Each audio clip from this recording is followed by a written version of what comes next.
ना कोई bank account ना अपना जाती घर, ओकाड़ा से पीटीआई के टिकट होल्डर महर अब्दुल सत्तार की एक आवाज पर कैसे पूरा ओकाड़ा सड़कों पर आ जाता है।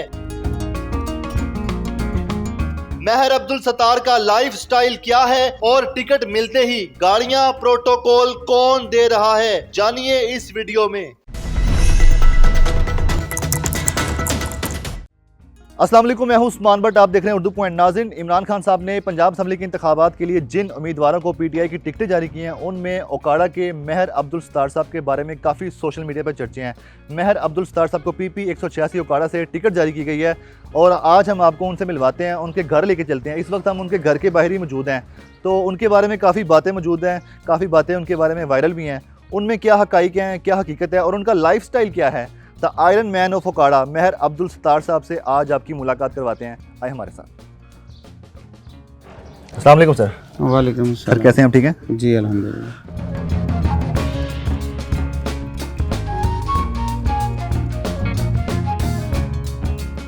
महर साहब, बड़ी बातें चल रही हैं कि जी इमरान खान साहब जागीरदारों को टिकटें दे रहे हैं, तो क्या ये आपकी जागीर है? देखिए जी, मैं जागीरदार तो नहीं हूँ, मैं समाजी और सियासी वर्कर हूँ। सही है।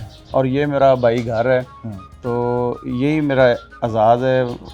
मैं समझता हूँ कि ये जागीरदारों को टिकट देने वाली बात मुख्तलिफ हल्का जात में होगी जी, क्योंकि पूरे मुल्क में जागीरदारों का ही राज है। हाँ जी। लेकिन अल्हम्दुलिल्लाह यहाँ पर अवामी राज है और यहाँ पर जो टिकट दिया गया है वो इस खित्ते के जो अवाम है उनको दिया गया है महर अब्दुल सत्तार की सूरत में। अभी आपको पीटीआई में ऐसा क्या दिखा और आपने पीटीआई को ज्वाइन किया और पीटीआई ने आपको टिकट भी दे दिया? देखें जी, ये पीटीआई के प्लेटफार्म से सियासी तहरीक चल रही है मुल्क में हकीकी आज़ादी के लिए और लोगों को मुआशी इस्तेहकाम पर खड़ा करने के लिए। जी, तो हम भी तहरीकी लोग हैं और गुज़श्ता 23 साल से अपने खित्ते के लोगों की आज़ादी और मुआशी इस्तेहकाम के लिए कुर्बानियाँ देने में मसरूफ़ अमल हैं। जी। तो अब मुल्की सतह पर जो तब्दीली चेयरमैन पीटीआई इमरान खान साहब का ख्वाब है, तो वो इस ख्वाब की तकमील के लिए कुर्बानियाँ देने में मसरूफ़ अमल हैं। ठीक है। उन्होंने इस मुल्क के अवाम की खातर जो है वो अपने इक़्तिदार की कुर्बानी दी, फिर उन पर कातलाना हमला हुआ, उन्होंने जान देने से भी दरेग नहीं किया। उन्होंने अपने तमाम तर मफादात जो हैं वो कुर्बान किए और लोगों को इस रवायती सियासत से निजात दिलाने के लिए। सही। तो उनका ये बयानिया और ये नज़रिया जो है इससे मुतासर होकर हमने पीटीआई का प्लेटफार्म ज्वाइन किया है। हमाद साहब ने टेलीफोन कॉल के ज़रिए जो है वो मेरा खान साहब से रब्ता करवाया। सही। और खान साहब ने दौरान गुफ्तगू जो है वो हमारी जद्दोजहद को खराज तहसीन पेश किया और इस बात की यकीन दहानी करवाई कि आप लोग जो हैं इस प्लेटफार्म को ज्वाइन करें और इंशाल्लाह इस दफ़ा जो फ़ैसले होंगे उसके ज़रिए नए चेहरे ही ओकाड़ा में जो है ना सियासत में आएंगे। ठीक है। तो अभी तक मेरी मुलाकात खान साहब से तो नहीं हो सकी।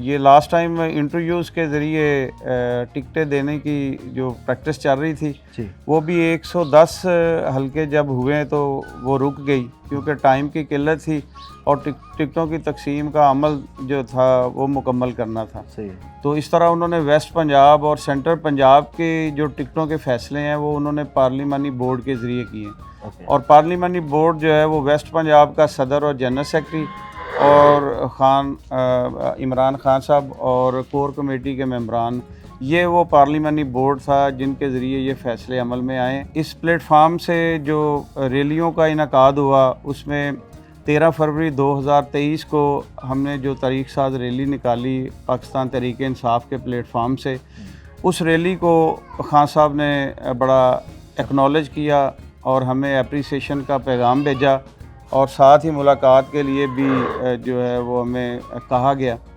तो फिर ये अदालती क्राइसिस शुरू हो गए जिसकी वजह से मुलाकात तो ना हो सकी, लेकिन ये वो इवेंट्स जो इस प्लेटफार्म से हमने किए इनकी बुनियाद पे खान साहब ने जो है वो मुझे और इस खित्ते के जो मज़दूर, किसान और पीटीआई वर्कर्स हैं उनकी हौसला अफजाई के लिए मुझे इस प्लेटफार्म से उम्मीदवार नामजद ठीक है सर, उस रैली के बारे में बताइएगा। इतनी बड़ी रैली आपने कैसे निकाली? आपकी आवाज़ पे पूरा उकाड़ा बाहर निकलता है। ऐसी क्या आपकी आवाज़ में जादू है, क्या ताकत है आपकी आवाज़ की? देखें, आपने आते ही सवाल किया कि आप वो जागीरदार हैं, तो मेरे ख्याल में जागीरदारों की रैलियां जो हैं इतनी बड़ी नहीं होती। जो आवाम की खिदमत करने वाले लोग होते हैं, जो समाजी और सियासी वर्कर्स होते हैं, जो लोगों के साथ 24 घंटे राब्ते में रहते हैं, उनके दुख सुख में, उनके गम में शरीक होते हैं, तो ये लोगों के साथ वो इंटरेक्शन होती है जो कभी भी ख़त्म नहीं होती, और इसके ज़रिए लोगों के दिलों में इंसान अपना घर बना लेता है। सही। मेरा अपना घर तो ये है, हाँ जी। लेकिन मैंने खिदमत करके लोगों के दिलों में अपना घर बनाया हुआ है, तो हर इंसान के दिल में मेरा घर है। तो मुझे जब भी ज़रूरत पड़ती है मैं लोगों को कॉल देता हूँ, और लोग जौक दर जौक आते हैं, और बड़े शौक़ के साथ आते हैं, और बड़ी मोहब्बत के साथ आते हैं, और अपने वसाइल के साथ आते हैं। अच्छा। गाड़ियाँ भी उनकी अपनी होती हैं, मोटर बाइक्स, रिक्शे और ट्रैक्टर ट्रॉलीज़ भी उनकी अपनी होती हैं, फ्यूल भी उनका अपना होता है, और जिस जज्बे के साथ वो इवेंट में शिरकत करते हैं वो काबिल दीद होता है। सही।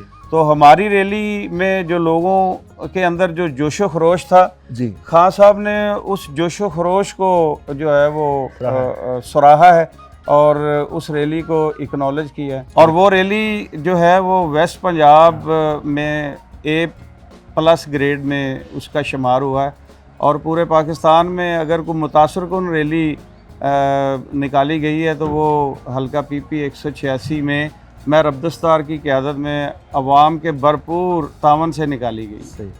उस्मान भट्ट साहब, बातें तो सारा दिन होंगी क्योंकि हल्के में भी विज़िट के लिए जाना है जी। तो आप लोगों की मेहमान नवाजी भी ज़रूरी है, तो आएँ, आपको पहले नाश्ता करवाते हैं, बाकी बातें बाद में होंगी।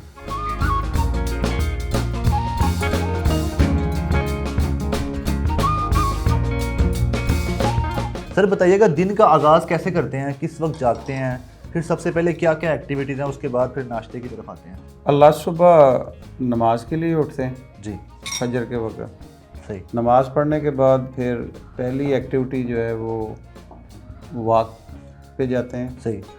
और 1 घंटा वॉक करते हैं, कुछ 6-7 किलोमीटर। किसी करीबी पार्क में जाते हैं? कोई रूट नहीं है मेरा, इलाके में निकल जाता हूँ, खेतों में, अच्छा। कभी पार्क में चला जाता हूँ। सही। यानी कोई कांस्टेंट नहीं है। वॉक के बाद फिर पूरा दिन जो है ना आप डोलते नहीं हैं। सही। बड़ा एक्टिव भी रहता है इंसान, और बड़ा कंफर्टेबल फील करता है। जब से सियासी कैंपेन का आगाज़ किया है तब से ये एक्सरसाइज, ये मॉर्निंग वॉक? नहीं, मेरा ये लाइफस्टाइल ही यही है। मैं अच्छा, तालिब इल्मी दौर में एथलेटिक करता था। अच्छा। स्प्रिंटर था। नाइस। और तब से मेरा ये शौक़ है वॉक भी जी, और मैं ये रेगुलर करता हूँ। मैर साहब बताइएगा, नाश्ते में आप क्या पसंद करते हैं? घर का खाते हैं, बाहर का खाते हैं, या घर से फरमाइशें भी करते हैं? देखिए जी, एक नाश्ता ही है जो हम घर से करते हैं, उसके बाद तो फिर फील्ड में जाना होता है, फिर वापसी का पता नहीं होता कब आना है। ठीक है। तो नाश्ता घर के ही करते हैं, और उसमें कोई स्पेशलिटी नहीं है, जो घर में पका हो वही खाना होता हैवी नाश्ता करते हैं? है। नहीं, मैं बस एक चपाती लेता हूँ, और जो घर में सालन पका हो उसके साथ। तो सिर्फ नाश्ता करने के बाद फिर आप सियासी कैंपेन पे रहते हैं उसी नाश्ते पे? नाश्ता करने के बाद फिर वर्किंग स्टार्ट हो जाती है जी। और फिर रात गए तक जो है यही सिलसिला। ये बताएं, खाने में आप आम तौर पे क्या पसंद करते हैं? कोई अहम दिन हो, इतवार का दिन हो या छुट्टी का दिन हो, फैमिली गैदरिंग हो, कौन से खाने पकवाते हैं? देखें, हम देहाती लोग हैं जी, तो हमारा जो नेचुरल लाइफस्टाइल है उसमें जो घर में पका हो, जो सब ने खाना है वही मैंने खाना है। सही। तो ज़्यादा गोश्त जो है ना उसको मैं लाइक करता हूँ।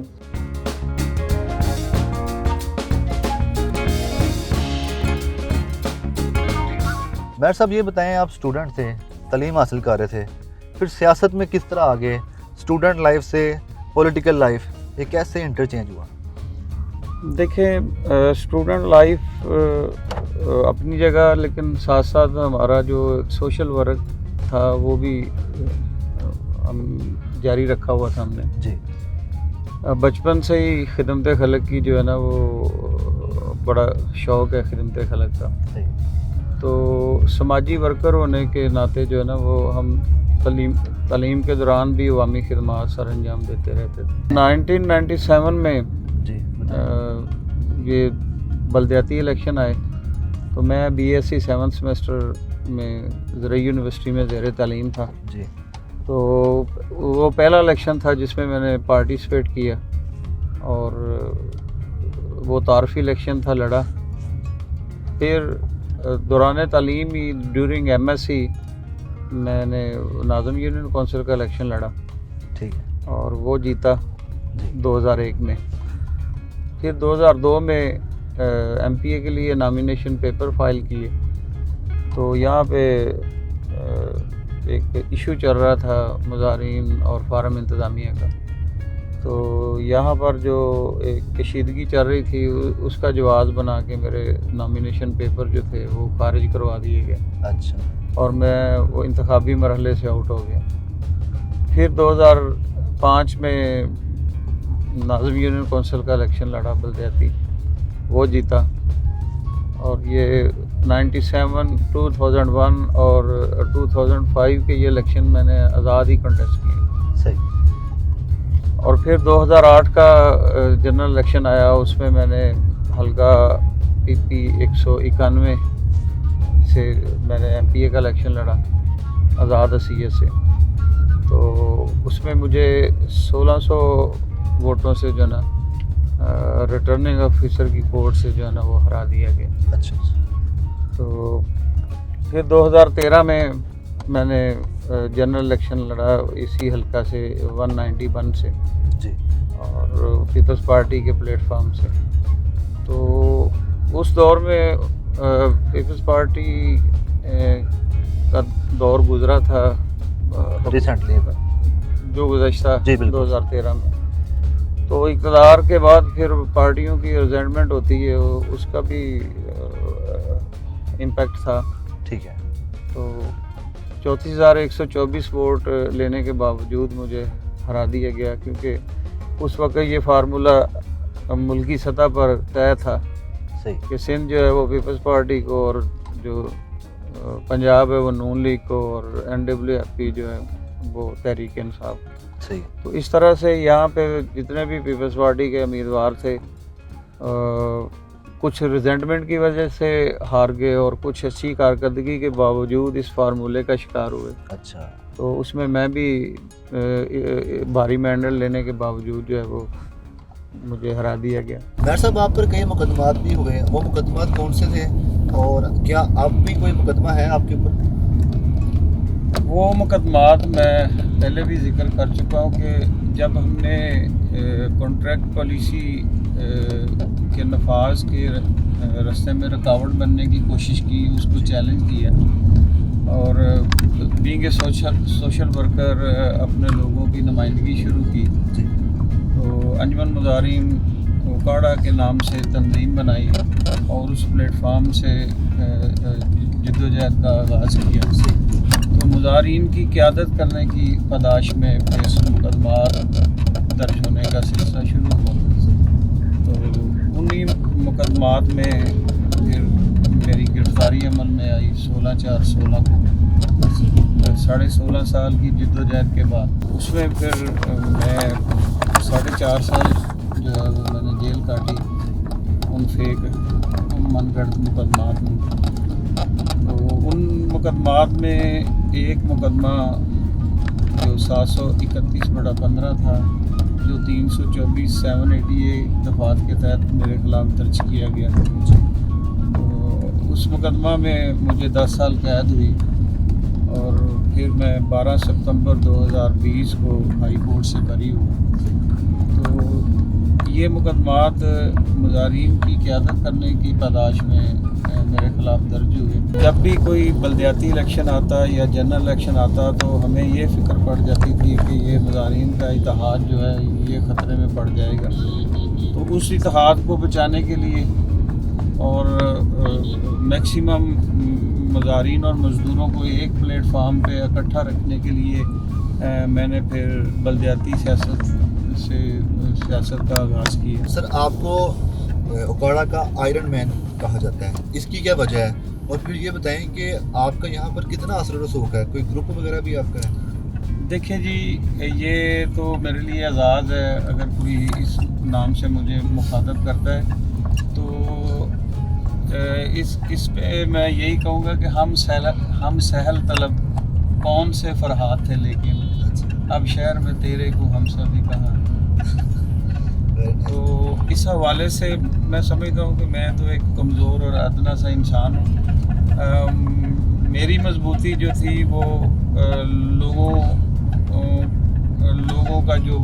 लोगों के हकूक़ की पासदारी। तो अल्हम्दुलिल्लाह हमारा मरना जीना अपने लोगों के लिए।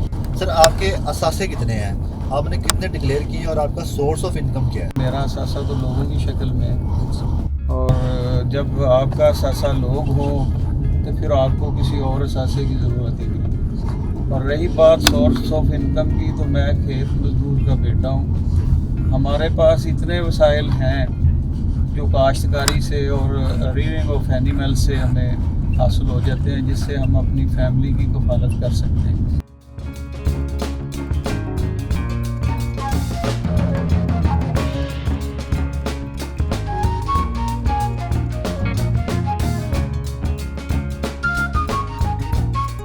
मैर साहब ये बताइएगा कि अभी तक आपने सियासी कैंपेन पे कितना खर्चा कर लिया है और वो खर्चा कैसे अफोर्ड कर रहे हैं? सियासी कैंपेन जो है ये कोई अभी नहीं शुरू हुई। हमारी सियासी कैंपेन तो जो है वो थ्रू आउट चल रही है, गुज़श्ता इलेक्शन से ऑनवर्ड जो है, जब से मैं रहा हुआ हूँ 12 सितंबर 2020 से, तब से कर रहे हैं? तो तब से कर रहा हूँ और 24 आवर कर रहा हूँ। ठीक है। तो इसलिए अब नए सिरे से कैंपेन की ज़रूरत नहीं है, उसी तसलसल को हमने जारी रखा हुआ। ठीक है। और ये सारी कैंपेन जो है इसके अखराजात हैं ये हल्के के लोगों की मदद से, उनके तावन से ही होती है। ठीक है। इस हल्के में सड़कों का, गलियों का, सीवरेज का, पानी का दूसरे हल्कों की तरह मसले हैं, लेकिन यहाँ पे टेली कम्युनिकेशन का बड़ा मसला है, सिग्नल्स नहीं आते, कैसे रब्ते करते हैं लोग? क्या मसला है? का मसला ये है कि जो कंपनीज़ हैं उन्होंने कनेक्शन इतने दे दिए हैं लोगों को।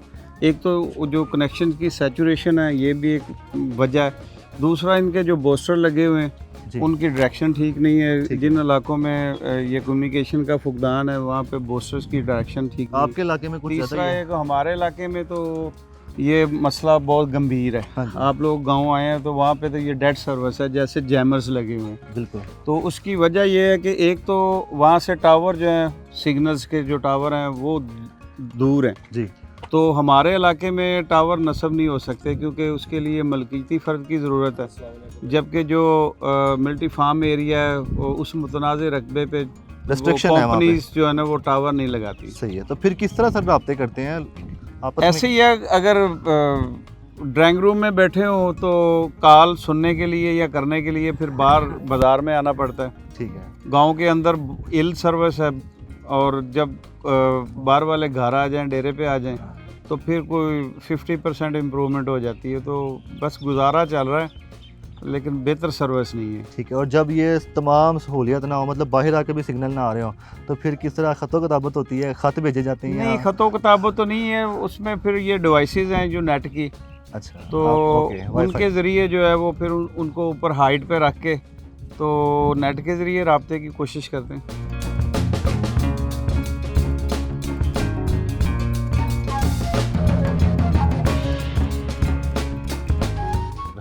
अब बोलो। ओए ओए हो, वेरी लॉन्ग शॉट सर। ये बताइएगा, आप क्रिकेट खेलते हैं तो क्या ये इमरान खान साहब से मुतासिर होके खेलते हैं या पहले से शुरू से खेल रहे हैं? देखिए जी, बचपन से ये क्रिकेट का शौक़ अगर पड़ा है तो ये भी इमरान खान साहब की वजह से पड़ा है। अच्छा। क्योंकि हम उस स्कूल दौर में थे जब वो वर्ल्ड कप जीतने का उन्होंने कारनामा सर अंजाम दिया जी। तो क्रिकेट के शौकीन जो है वो भी खान साहब से मुतासर हैं, और जो सियासत में जो लोग जो हैं इस वक्त मुल्क में वो भी खान साहब से मुतासर हैं। सही है। क्रिकेट में आपको ज़्यादा बैटिंग पसंद है, बैटिंग करना? जी, बैटिंग ही करते रहे अपने दौर में। हाँ जी। अब तो बड़े अरसे के बाद ही बैट को हाथ लगाया। अच्छा। तो कभी पहली बॉल पे बोल्ड हो जाते थे, कभी छक्कों की बरसात होती थी। खेल के मैदान में मैं हल्के में जाता हूँ, जिधर भी टूर्नामेंट्स मुनक्कद होते हैं जी वो क्रिकेट के हों, हॉकी के हों, फुटबॉल के हों या कबड्डी के हों, जी। तो वहाँ पे नौजवान खिलाड़ियों की हौसला अफजाई के लिए मैं हर टूर्नामेंट पे जाता हूँ बतौर मेहमान ख़ुसूसी। हाँ जी। उनको देख के महसूस भी होते हैं और माजी की यादें भी ताज़ा होती है और उनकी हौसला अफजाई भी होती है।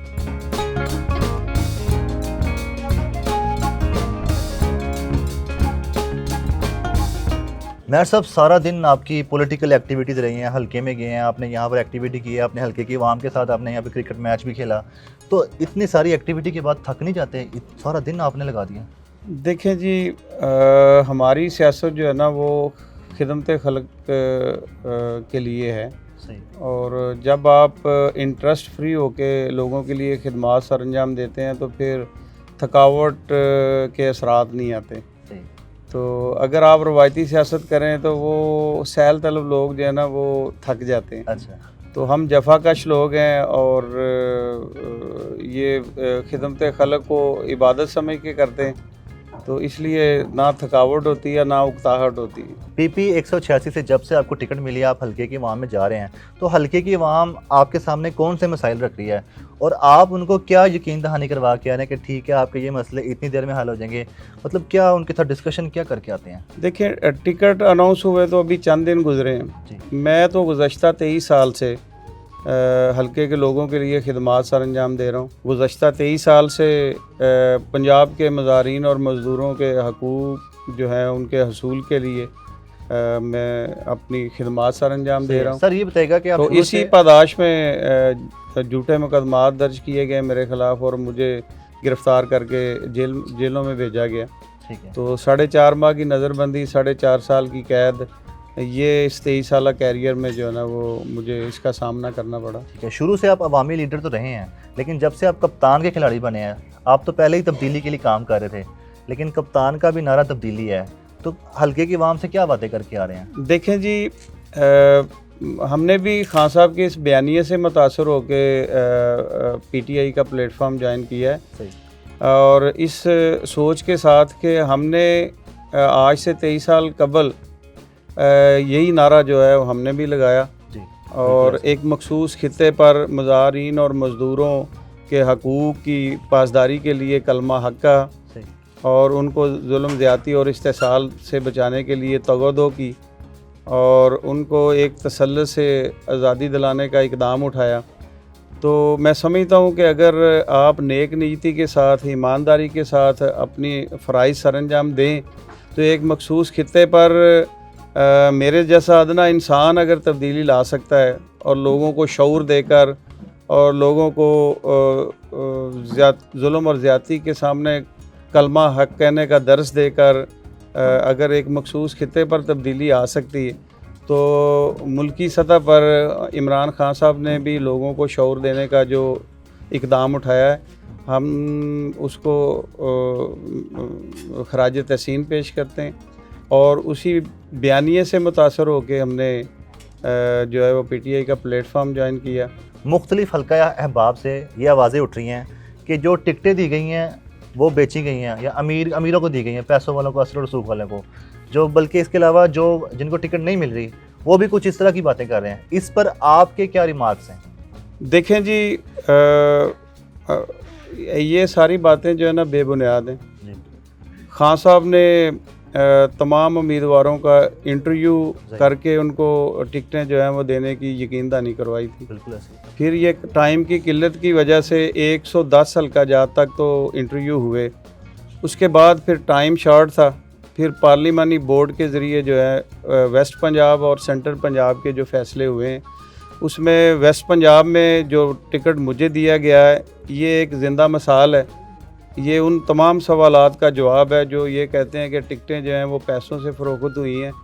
तो मैं समझता हूँ ये सब बातें मनगढ़ंत हैं और बेबुनियाद हैं। टिकट जो मुझे मिली है वो मेरी 23 साला जिद्दोजहद को एक्नॉलेज किया गया। मैं समझता हूँ कि इमरान खान साहब ने एक मिसाल कायम की है। जो ये कहते थे कि इस दफ़ा टिकटें फ़रोख्त होंगी, खान साहब ने कहा था टेलीफोनिकली जब मेरी जॉइनिंग हुई है हमाद अज़हर साहब के घर, तो हमाद साहब ने हमें मिलवाने के लिए खान साहब से रब्ता किया।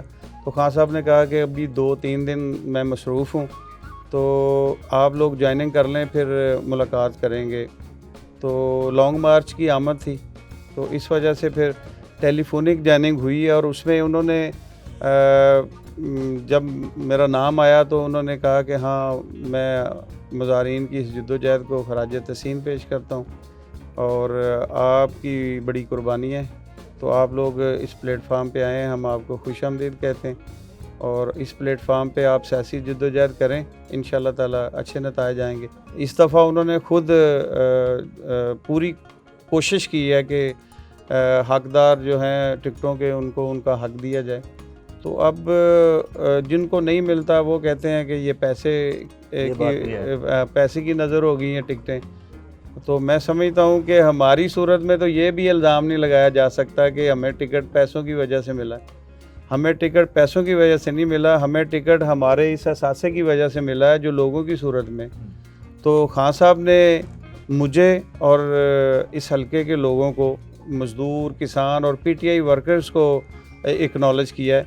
तो इंशाअल्लाह ताला ये खान साहब का ये फ़ैसला दुरुस्त साबित करके दिखाएंगे और इस हलका से जो कामयाबी होगी वो पूरे मुल्क के जो उम्मीदवार होंगे उन सब से ज़्यादा भारी मैंडेट की सूरत में होगी। इमरान खान भी जिंदाबाद, इमरान भी जिंदाबाद।